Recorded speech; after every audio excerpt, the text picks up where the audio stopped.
Ako si Jennifer Katakutan Bauto, nakatira sa Kalumpit, Bulacan. Isa akong full-time mom before.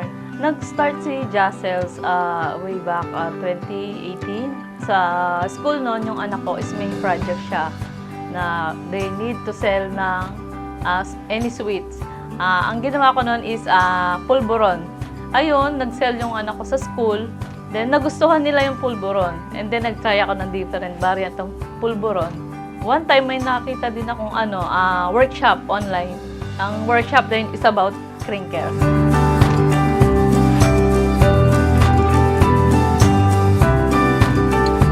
Bali, 5 years na ngayong October lang. And yung capital na in-start ko lang dito is nasa 1.5 lang. Gumawa ko ng maliliit na pwedeng i-sell na kumikita yung 1.5 ko, hanggang nadadagdagan siya.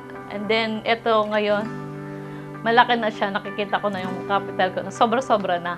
Sa ngayon, ang pinaka-patok sa tao talaga is yung mga celebration cake. Nasa-satisfy sila sa quality and yung satisfaction ng customer sa cake na design na gusto nila. And then, meron din kaming mga macarons na pwede nilang ipang-giveaway sa mga celebration nila like binyag, ganun. And cookies, brownies, crinkles, and yung mga bestseller namin na cheesecake and mousse cake.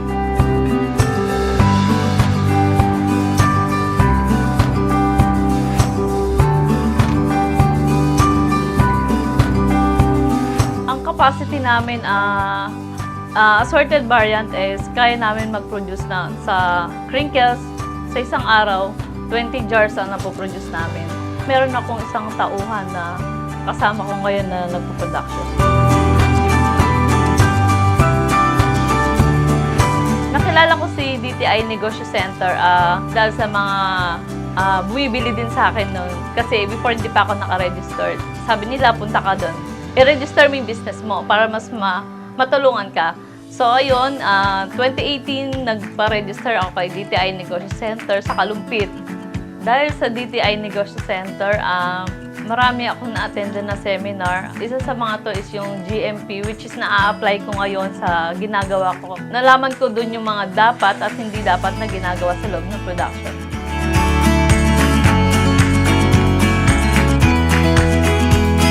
Napabilang din ako sa kapatid mentor me, which is KMME. Dito ko nalaman na may kulang pala. Hindi ko alam na kumikita ba talaga ako o hindi dito sa ginagawa ko. Then kung ano yung niche market mo pala talaga.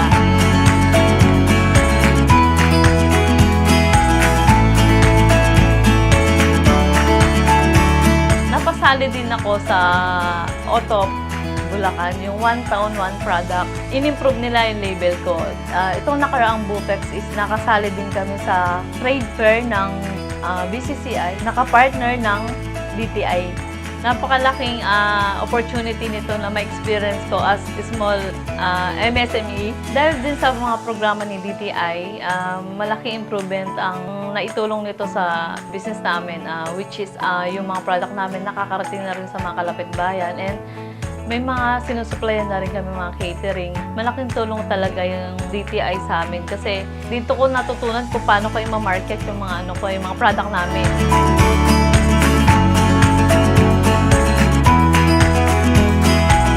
Taon na to, tinitignan namin kasi by next year kung makakapag-physical store na kami. Plano ko rin sana na magkaroon ng isang factory talaga, kahit production area na maliit, na makakapasok siya sa FDA. So, yun yung pinaka-achievement ko sana na magawa ko.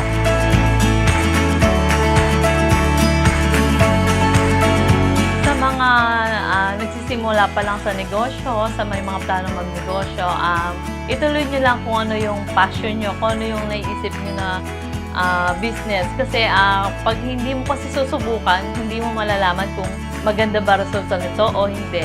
I-try mo. Kasi dati ako din takot ako sa failure. Pero ngayon na nag-try ako, nasimulan ko, pag may mga negative na feedback, tanggapin mo lang. Kasi yun yung magpupush kayo na makatanggap ka naman ng positive na galing sa ibang tao. And hanggat may isang nagtitiwala sa ginagawa mo, go ka lang. Kasi yun yung magiging inspirasyon mo yung nagtitiwala sa'yo na yun.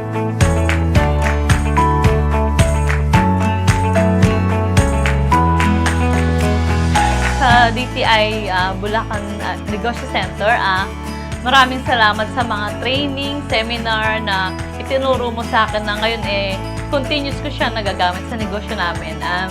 Sa mga nagnanais pong tumikim sa aming mga produkto, meron po kaming Facebook page na very responsive sa mga messages. You can send messages po doon, and sa mga gusto mag-reseller, magkaroon ng extra income, welcome din po kayo sa Justice Pastry Shop.